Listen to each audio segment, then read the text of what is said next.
Hoje, vamos mergulhar numa das divisões mais fundamentais de toda a biologia. Pense bem, toda a vida na Terra, de uma minúscula bactéria a uma baleia gigante, segue um de apenas dois projetos básicos, duas plantas baixas para a vida. E é sobre essa grande divisão que vamos conversar. Para começar, que tal uma pergunta que parece um enigma? O que um ser humano tem em comum com um cogumelo, que não tem em comum com a bactéria? Parece estranho, né? Mas a resposta para isso vai direto ao coração do nosso assunto e revela uma separação radical na história da vida.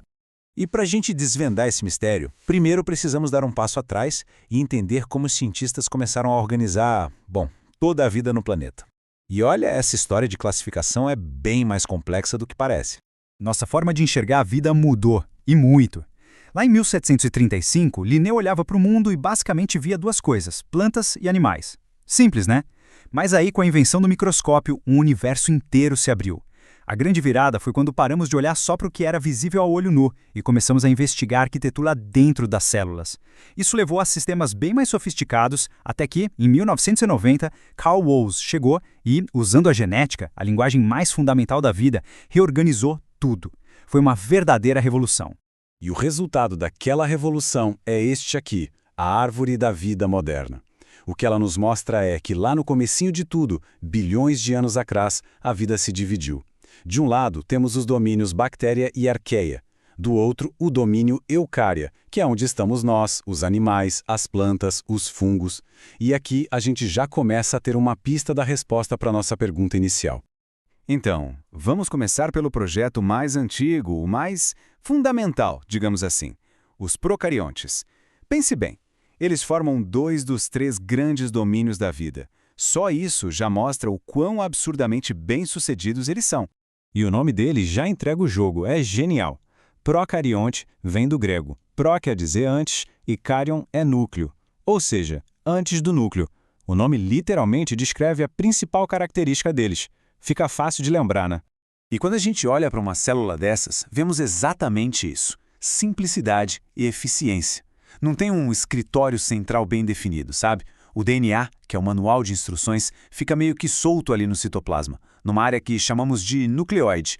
É tudo aberto, um grande espaço onde tudo acontece.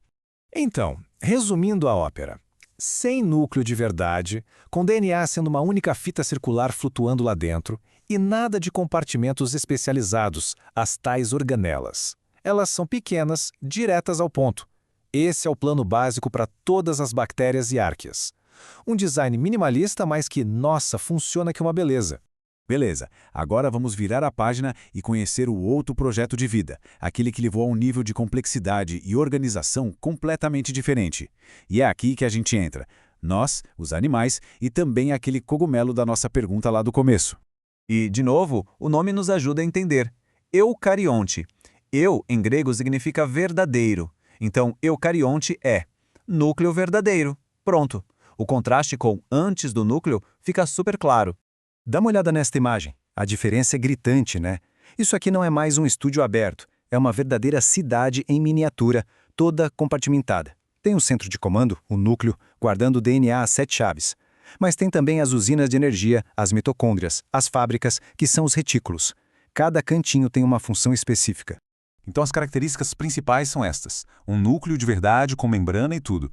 O DNA não é mais um anel, ele é linear, todo organizadinho em cromossomos. A célula é lotada de organelas, cada uma com sua função. E claro, elas são bem maiores e mais complexas. Este é o projeto de vida dos protistas, fungos, plantas e animais. Certo, agora que já conhecemos os dois jogadores, vamos colocá-los frente a frente. Procarionte versus eucarionte. Porque no fim das contas, estamos falando das duas estratégias mais vitoriosas que a vida já desenvolveu. Olhando assim, lado a lado, a diferença é, uau, é gritante. De um lado, temos o design enxuto de um procarionte. É como um loft, tudo aberto e funcional. Do outro, a complexidade de um eucarionte, que é mais como uma grande casa, cheia de cômodos, cada um para uma coisa. Os dois modelos funcionam perfeitamente, mas seguindo lógicas totalmente diferentes. Mas se tivéssemos que apontar uma diferença, a mais crucial de todas seria um núcleo. Nos procariontes, o DNA está ali no meio da sala, na região do nucleóide. Já nos eucariontes, o material genético é VIP, fica guardado num cofre com parede dupla, a carioteca. E essa simples mudança na arquitetura, nossa, ela muda completamente as regras do jogo e o funcionamento da célula.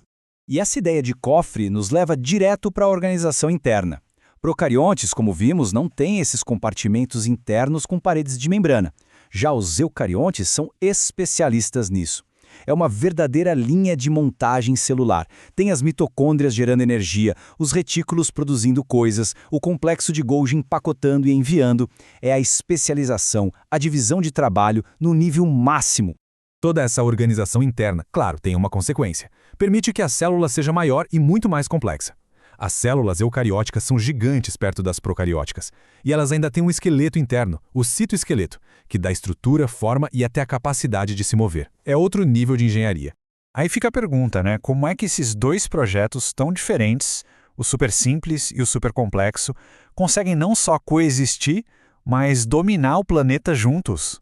Bom, a grande sacada do projeto Eucarionte foi que essa complexidade toda abriu a porta para uma coisa revolucionária, a multicelularidade, a capacidade de ter células diferentes, cada uma com uma função, trabalhando em equipe. E foi isso que permitiu o surgimento de tudo que conseguimos ver, plantas, animais, fungos. É por isso que nós e os cogumelos compartilhamos esse mesmo projeto fundamental. Somos todos eucariontes. E mesmo dentro do clube dos eucariontes, a variedade é gigantesca. É o mesmo projeto básico, mas com adaptações incríveis. A célula animal, por exemplo, não tem parede celular. A célula vegetal tem uma parede rígida de celulose e ainda faz fotossíntese. A do fungo também tem parede, mas de outro material, a quitina. São soluções diferentes para estilos de vida diferentes, mas todas partindo da mesma planta baixa complexa. Mas, apesar dessa divisão toda, uma coisa é super importante de lembrar. No fundo, todos nós viemos do mesmo lugar. Tanto procariontes quanto eucariontes compartilham um ancestral comum e falam a mesma língua genética, o DNA. A vida, na sua essência, tem uma única história, que começou há mais de 3 bilhões e meio de anos. E isso tudo nos leva a uma última provocação. De um lado, temos um design simples, eficiente, que domina o planeta em número. Do outro, um design complexo, que permitiu uma diversidade de formas e funções espetacular. Então fica a pergunta, o que é ser bem-sucedido na história da vida? É a simplicidade onipresente ou a complexidade especializada? Uma boa questão para a gente ficar pensando, não é mesmo?